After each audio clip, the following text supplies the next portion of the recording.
Magandang hapon po. Nandito po muli ako na magbahagi sa inyo ng salita ng Diyos. Nais kong ipagpatuloy po yung naumpisahan ko na ng pangako ng Panginoon na ibinahagi ko sa inyo. Ito po ay part 3. Sapagkat kailangan po natin itong tapusin upang malaman ng bawat isa kung ano ang nakapaloob dito. Ngayong hapon na ito ay ibabahagi ko sa inyo yung part 3. Na kung titingnan po natin yung pangako ng Diyos doon sa John 14:16 and 17. At ang malinaw po doon ay ang 1:15-26 na basahin ko sa inyo. Subalit kapag dumating na ang mang-aaliw na ang aking susuguin sa inyo mula sa Ama, ang Espiritu ng katotohanan na mula sa Ama, siya ang magpatotoo tungkol sa akin. Kaya nais ko po itong ibahagi sa inyo kasi ito po'y napakahalagang bagay. Kung titingnan po natin doon sa Pentecostes po, na ibinuhos ng Diyos ang kanyang banal na Espiritu. Sa kadahilanan po nais ng Panginoon na ipaalam sa lahat na kahit anong uri, kahit anong klaseng tao ka, ay wala pong pinili ang Diyos. Yun po ang layunin, na ang banal na Espiritu ay wala pong pinipili. Maging Hentil ka man, maging Hudyo ka man, maging kahit anong uring tao ka. Kaya po, ipinagkaloob ng Diyos para sa atin ang mga bagay na yun. Dahil po doon sa kanyang pangako sa John 14:16 and 17. Kaya po malinaw po talaga na ang Espiritu ng Diyos na ipinagkaloob sa atin, ayun po ang mang-aaliw. Yun ay ang Espiritu ng katotohanan na hindi nakikilala ng sanlibutan. Ngayon po, doon, pupunta po tayo doon sa mga kaloob ng espiritual. Kaya ko po ito binabahagi sa inyo kasi mapapakinabangan mo lang ang kaloob ng espiritual kung ang pangako ng Diyos doon sa 1:14-16 and 17 ay mapapasa iyo. Ito po ang pinakamabisang paraan. Hindi po natin kasi ito, para sa inyong kaalaman, hindi po natin magagamit ang mga kaloob na espiritual ng Diyos kung ang espiritu ng katotohanan ay hindi po nananahan sa puso ng bawat isa. Kaya napakahalagang bagay po ito. Kailangan po ninyong makinig.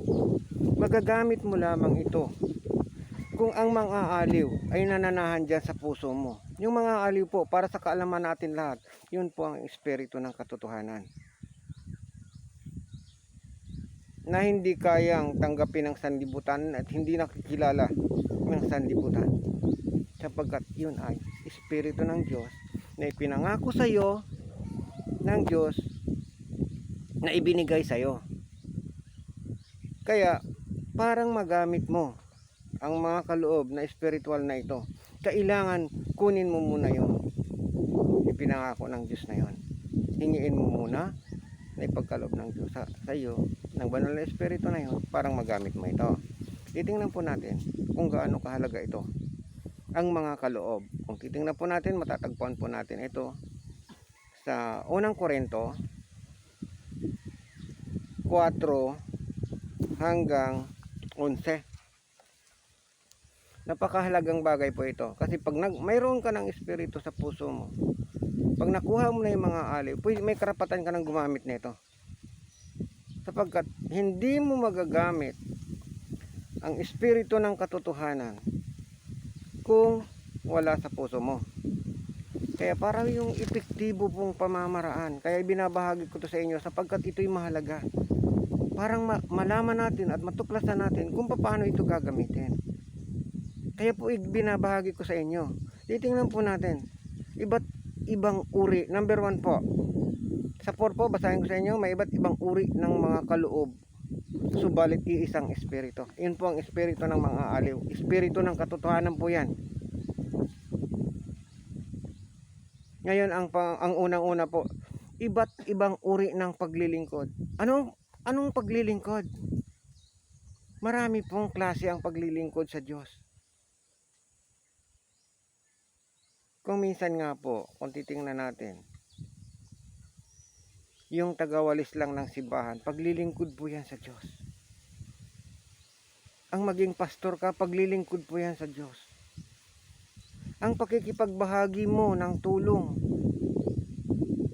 sa mga gawain ng Diyos, paglilingkod po yan sa Diyos.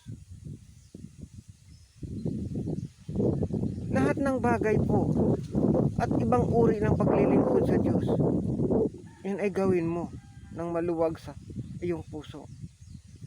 Ang pagwawalis, ang paglilinis, marami pong klaseng paglilingkod sa Diyos. Huwag mong maliitin kahit na nagwawalis ka lang, nagpupunas ka lang ng misa, o kung ano pa man.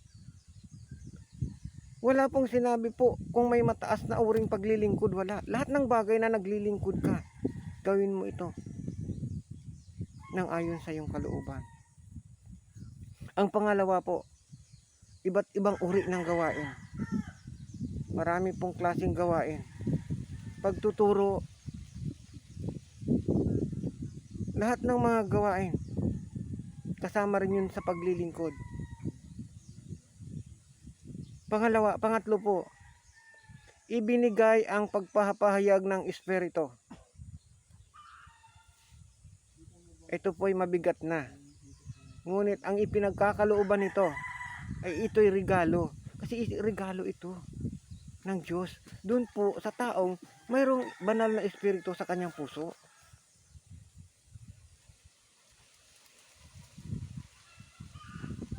Mabigat po itong ibinigay ang pagpapahayag ng Espiritu. Ito po, power instinct ito eh. Yung nababasa mo, yung iniisip ng kapwa mo, yung galaw at kilos, iyan ay kaloob. Ibinigay ang salita ng karunungan. Hindi ay kaloob. Lahat ito ay kaloob ng Diyos eh. Mayroong mga bagay-bagay na hindi po natin maunawaan, tulad na lang ng isang bagay na ito. Bigyan ko kayo ng isang totoong halimbawa. Kung minsan iniisip natin na masama yung ginagawa natin, pero may pagpapala pala sa likod nito. Kung minsan nananalangin tayo, bakit hindi sinasagot? Dahil hindi pa napapanahon para sagutin ito. At may nais pa ang Diyos na ipahayag sa'yo, parang malaman mo na hindi niya sinasagot ang kanyang mga panalangin. Salita ng kaalaman. Marami pong nagtuturo na pinagkalooban ng kaalaman ng Diyos, yamang hindi sila nag-aral. Kasi ito'y galing doon sa Espiritu na pinagkaloob sa kanila. Itong karunungan na to, kung naalala ninyo si Solomon, hiningi ito ni Solomon sa Panginoon kung paano niya pamahalaan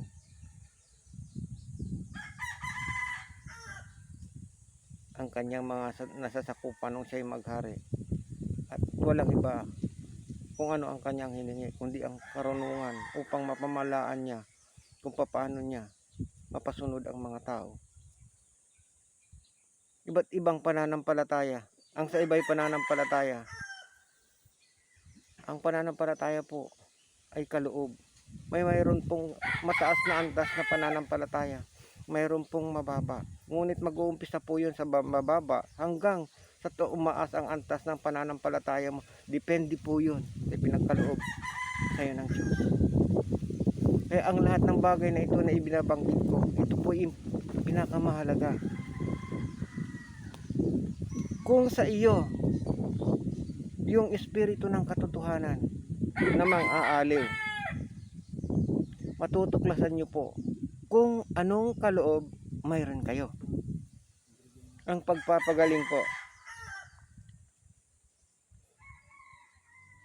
kung ipinagkaloob sa inyo ang panalangin ng pagpapagaling ng iyong kapwa, gagawa ang Diyos ng himala upang gumaling ang iyong pinapanalangin. Healing po ito. Ang paggagawa po ng himala, kasama po yun sa mga bagay. Yung propesya, yung pagkakilala sa Espiritu. Ang Espiritu po, madali pong madidik yun. Ang Espiritu ng masama at saka hindi. Kasi yung nagsasalita ng masama sa bunganga, masama pong espiritu ang nananahan sa kanyang puso. Yung nagmumura ka, yung hindi maintindihan yung pag-uugali niya, malinaw na po yun. Makikilala mo na ang espiritu kung anong nilalaman ng puso niya. Lalo yung mga mabibilis magmura, yung magagalitin. Alam mo na yun kung anong espiritu mayroon siya. Ang pagpapaliwanag ng ibang wika, ito po isang kapangyarihan din na nagmumula sa Diyos, na banal na espiritu na ibinigay sa iyo upang maunawaan mo kung anong salitang mayroong yon. Ang pagsasalita ng iba't ibang wika po ay hindi yun malalaman. Yun ay pakikipag-usap sa Diyos. Kung titingnan po ninyo doon sa Pentecostas, binuhos ng Diyos ang espiritu ng katotohanan upang malaman ng buong sanlibutan ang kapangyarihan ng Diyos na espiritu ng katotohanan. Kaya po ang espiritu na kaloob ay ipinamahagi sa bawat isa ayon po sa pasya ng espiritu. Titingnan po natin na ayon sa pasya ng espiritu. At kung titingnan po kasi natin yung gawa, at ang Diyos, gawa 15:8, at ang Diyos na nakakaalam ng puso ng tao ay nagpatotoo sa kanila sa pamamagitan ng pagbibigay sa kanya ng espiritu tulad ng nangyari sa atin. Kaya po sa susunod na upload ko ay ang bunga ng espiritu naman. Kaya maraming salamat po. Hanggang dito na lamang. Magandang hapon sa inyong lahat.